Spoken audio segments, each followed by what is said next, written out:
Така, приятели, здравейте, и аз съм Косто. Така. Това не ми е първото видео, по-скоро това ми е първото видео за този канал. Значи, ето това на вашите екрани ми е предния канал. Костито долна геймър. Това ми е предния канал. Но телефона, който ми беше канала, се щупи и просто в момента аз не помня паролата на стария канал, даже аз не я знам паролата. Даже ако питате мене, даже аз не съм създавал този канал, въобще аз не съм го създавал. И в момента реших да си направя нов акаунт. И ето този, това е новия ми акаунт. Ето ми снимката на новия ми акаунт и името. Ето го въобще новия ми акаунт. На вашите екрани би трябвало сега да излезе. Тук ще си продължавам да си качвам. Само че съм си прекръстил името по различен начин. Поради простата причина, че ако някой ми напише името, може да му излезе стария канал, като стария ми канал е запазен. Запазен ми е стария канал и може да се обърка. Така че ето това ми е новия канал. Принципно аз не съм си довършил сериала Лошия учител. И за най-огромно съжаление, другия сезон, този сезон със сигурност ще го довърша, само че другото лято. Ако ме питате защо другото лято, защо прави другото лято, а не това, поради простата причина, че епизодите, аз всички епизоди съм ги снимал още от юни месец, сериал съм отпуснал юли, 1 юли отпуснах сериала. Епизодите бяха вече готови от юни месец, края на юни вече бях готов. И всички епизоди, които аз съм снимал, бяха от телефона, който вече се е щупил. И в момента, понеже вече се е щупил, почти целият ми труд е бил за никъде, което наистина ми е много тъпо в момента. Но знам, че сериала наистина на вас беше доста интересен. Затова до година ще го продължа. И да, до година ще продължа с сезон 3. Няма да има до година сезон 4, ще го продължа с сезон 3. Ама до година вече сигурност няма да има и сезон 4. Със сигурност, поради просто причина, че тогава става 7 клас. И аз наистина просто вместо да снимам видеа и да ги обработвам, защото едно видео, което снимам, ми отнема 2 часа максимум, 2 часа и половина, там някъде. И вместо това да правя, би трябвало да почна да си уча нещата, защото аз съм четворкаджия.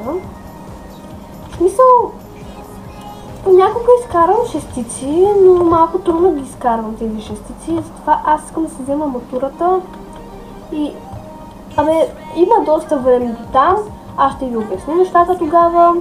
Да. Значи... Да, приятели, ето това ми е новия канал. Може да ме последвате. Последите ме задължително, понеже... Така. Понеже стария ми канал е запазен, аз ще напиша под коментарите също какъв ми е новия канал, как се казвам и така нататък. Ще напиша. И да, тук не мога да мина. Това искам да ви кажа, приятели. Аз няма да се откажа, колкото и може някой да не ме помнят и да не ме намерят и да се чуят какво е станало с мен, защо не качвам. А самата истина да бъде, че аз имам друг канал. Стигнахме почти 500, не, 50, аз пък 500, почти 50 последователя. Знам, че за вас това са малко последователи, но аз съм начинаещ, в смисъл... Така, аз съм начинаещ. Тоест, почнах преди една година да снимам.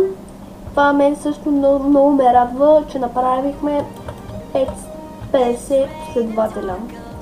И съм много благодаря. Знам, че някой ден ще направя 1000 последователя. Това нещо го знам. Знам, че ще направя някой ден 1000 последователя. И да, което наистина много ме радва, че ще направим. Знам го това нещо, не го вярвам. И няма да спре да вярвам за това. И да, наистина се надявам да ми намерите канала. И да, за тези, които са ме намерили, браво на тях. Аз ще продължа да качвам. И да, това е истината, какво се случи с моя канал. Просто, ако си знаех паролата, аз нямаше да се попадам в такава ситуация, въпреки че в момента ме е яд адски много, адски много в момента ме е яд, че не си знам паролата на канала. И това сега направих нов акаунт в YouTube, ето го, на компютъра ми е, знам с паролата, приятели, записана ми е паролата. Обаче ми е записана в телефона, в смисъл, т.е. ако нещо компютъра се повреди и телефона ми се повреди, пак трябва да си дам нов акаунт, но няма нищо, наистина ще гледам това нещо да не се случва и да не ви предавам. Аз не съм казал, че ви предавам въобще. И да, приятели, много ви обичам, благодаря ви за всички, благодаря на всички, които са ме последвали, много благодаря. Надявам се да ги съберат бързо тези 50 последователя, да успея да си събера бързо в този канал, да ме помните. И да, аз ще дам всичко от себе си, да знаят всички, които са ме последвали и които ме гледат, че това ми е новия акаунт в YouTube. И дам всичко от себе си. Да. И това беше, приятели. Благодаря ви, че ме гледате и да. Очаквайте скоро, съвсем скоро очаквайте първото ми видео за този канал. Не за YouTube, първото ми видео за този канал. Именно то е 99 нощи в гората. Лоша учител, както казах, няма да има. Чак другото лято. Очаквайте продължението на Лоша учител. Въпреки че до тогава може да сте забравили за какво се е разказвало това лято, но нищо в смисъл. Аз ще ви припомня. Принципно първата ми идея беше да спра с сериала Лоша учител, поради проста причина, че целият ми труд е отишъл на... Почти целият ми труд е отишъл на майната му.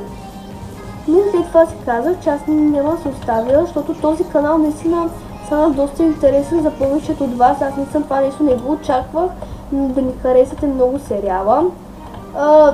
Наистина, въобще не съм очаквал, че толкова много ще ви хареса моят сериал Лоша учител.